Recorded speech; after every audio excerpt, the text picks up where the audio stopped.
A quadratic function is a function that has the following form.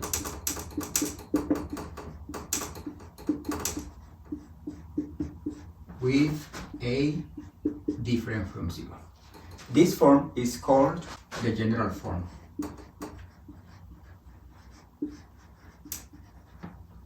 And we can check that we can always write any quadratic in this form too.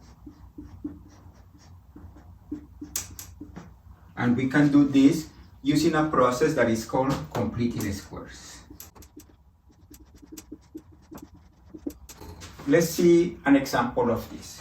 If we have y equal 2x squared minus 6x plus 7, then this is the general form. Notice that here a is 2, b is negative 6, and c is 7. This is the general form of this quadratic function.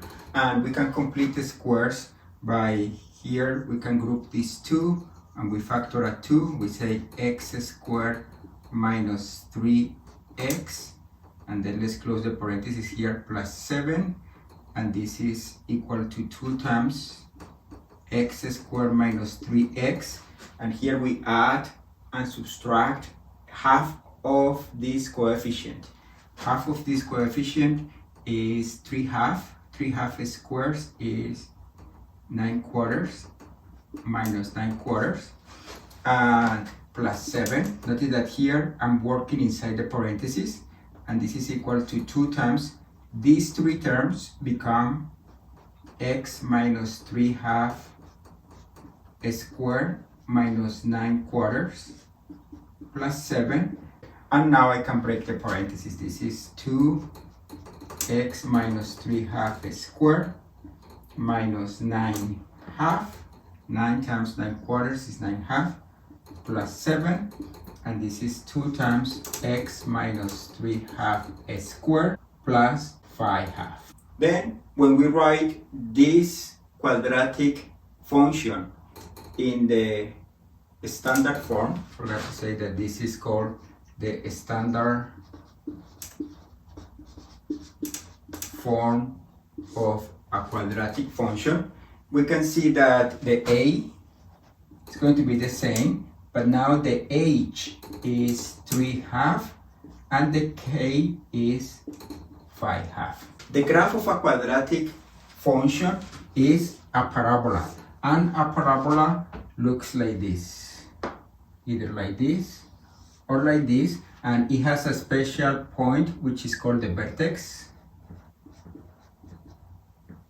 and it opens up when a is bigger than 0, and it opens down when a is smaller than 0. When we have the general form, we can compute the vertex by knowing this. Let me write this, which is very important. The vertex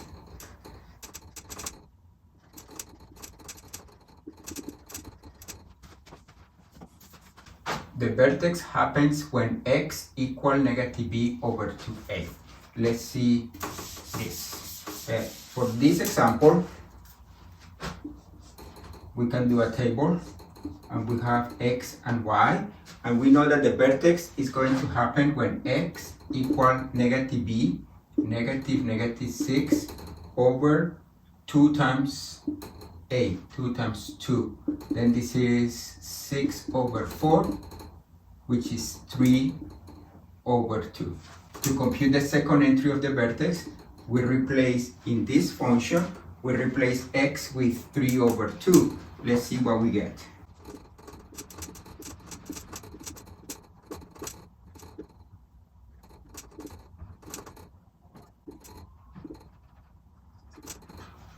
Then we get here 5 over 2. Then the vertex is the point 3/2, 5 over 2. Notice that when we have the quadratic function in the general form, then we can easily compute the first component of the vertex, and then we need to do some work to get the second component. This is the vertex. When we have, let me erase this part here.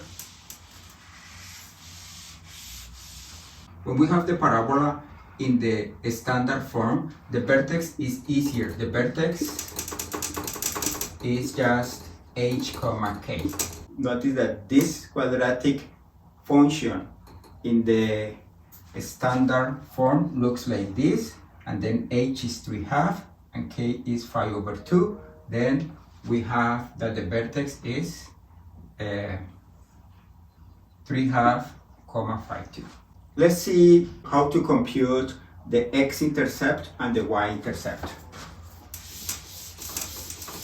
So far we have covered the vertex, standard form, general form, and now let's compute the Y-intercept. The Y-intercept is what you get when you make x equals 0. And then in the standard form, you get easily that the Y-intercept is the point 0, c, because when you replace x equals 0, then you get c. Here, in this example, the Y-intercept is 0, 7. If you have the standard form, then to compute the Y-intercept, you have to make x equals 0, and then you have to do some work, but anyway, you will get the same answer. Let me do that work here. You will be getting 2 times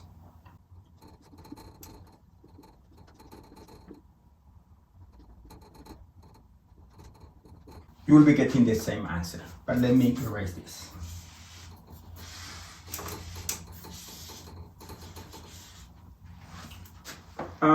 Notice that once you have the vertex and the Y-intercept, if these 2 points are different, you have a very good idea of how the parabola looks like. Let's see the graph of this function. The vertex is 3/2, 5/2. Let's suppose that this is 1, 2, 3, 4, and we have 3/2 and 5/2.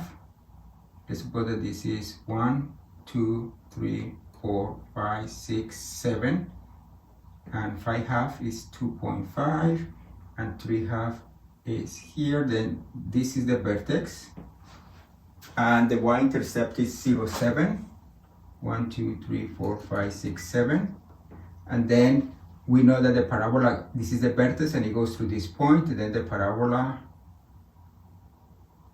will be this graph. Every parabola has an axis of symmetry, and the axis of symmetry is just the line x equal h, where h is the first entry of the vertex. Then in this case we have that x equal 3/2. This line, which is a vertical line, this is the axis of symmetry. We can get the axis of symmetry if we have the standard form, it's just the h, and if you have the general form, the axis of symmetry is this, is x equal -b/2a, is this vertical line. Then that's the axis of symmetry. Notice that once you have the vertex, it's easy to get the range of that function. In this case, the range is the set of possible outputs of the function, and in this case, the possible outputs are every number that is bigger than 5/2. 5/2 is the smallest number, the smallest output, and then in this case, the range is 5/2, infinity. And to get and then the only part that is missing is the X-intercept. How to get the X-intercept?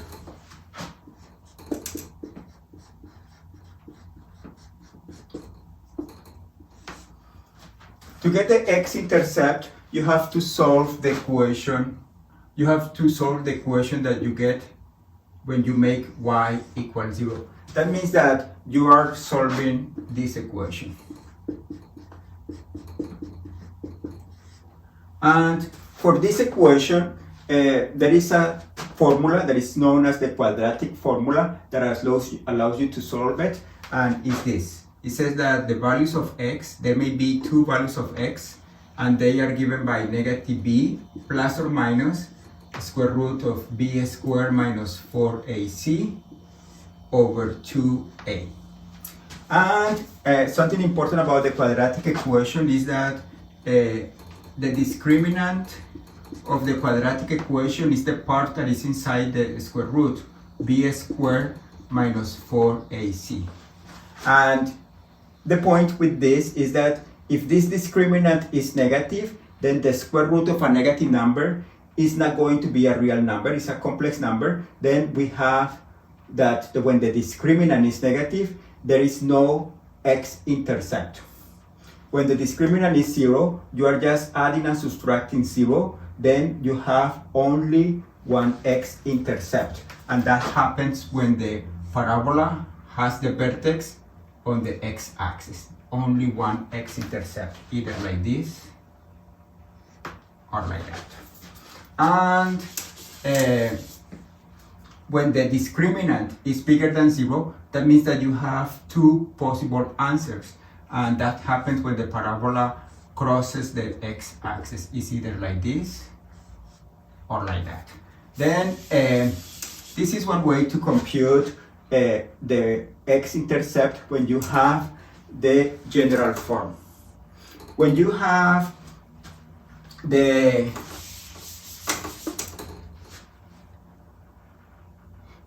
the standard form, it's somehow easier to compute the x-intercept. And the reason is this. Let's do this example. Here you want to solve the equation 2 times x minus 3/2 squared plus 5 over 2 equals 0. And then in this case, you will be getting that 2 times x minus 3/2 squared. You want this to be equal to negative 5 over 2. But we notice that this is never true, because a real number, a square multiplied by 2, is never equal to a negative number. But we can compute, but we can solve this equation in the complex numbers. And we do it like this. We can say that x minus 3 over 2 squared, if we divide by 2, is negative 5 over 4. And then we take the square root on both sides, and we get that x minus 3/2 equals to plus or minus the square root of negative 5 over 4. The square root of a negative number is not a real number, but we can visualize this as plus or minus the square root of 5 over 4 times I, where this is the complex number. And then we have that x would be 3/2 plus or minus, we can rewrite this as the square root over 2 times I. These are the two solutions of this equation, and in this case the solutions are not real numbers, they are complex numbers. In the case when you have a quadratic equation and the solution of this equation is given by complex numbers, that means that there is no x-intercept. Notice that we would have gotten the same answer if we use the quadratic equation. Let's do that.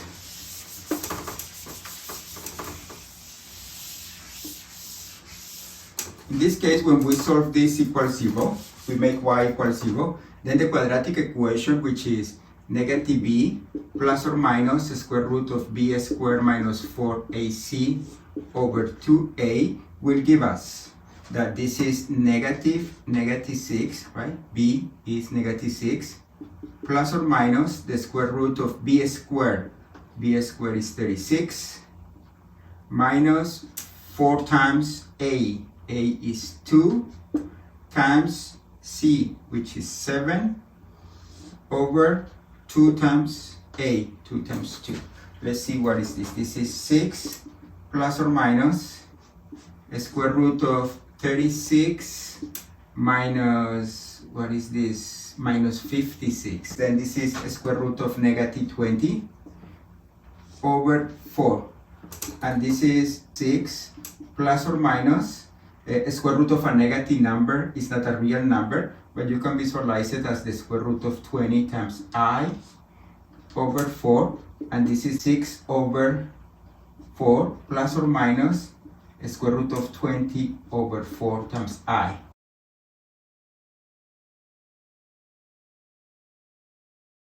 And we are getting the same answer.